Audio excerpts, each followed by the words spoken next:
tell the truth noneho je numva nababwiza ukuri mwese ko mungana mukamenya ko umuntu usenya umuntu ugasenya umuntu utazi ngufu afite uko zingana utazagereje kugusenya uko byamera.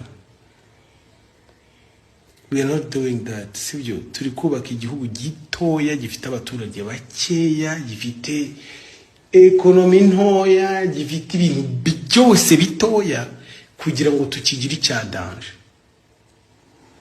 Hanyuma hari umuntu somewhere uri hano kugira ngo asenye umuntu. Not only me. N'abandi bantu barabikora.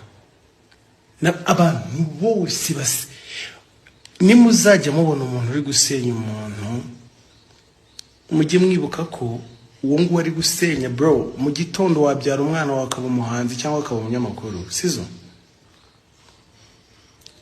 Ntago ibyo biboro muzabireke rwose ni ibintu bikorwa n'abantu. For me iyo umuntu ari gukora ikintu gakira ntago mubona nk'umuntu wagira ubwenge, bibona nk'ibintu nyine bikozwe n'umuntu utafi. Kandi nk'impamvu tubyihorera, we don't fight back kubera ko you don't deserve my energy.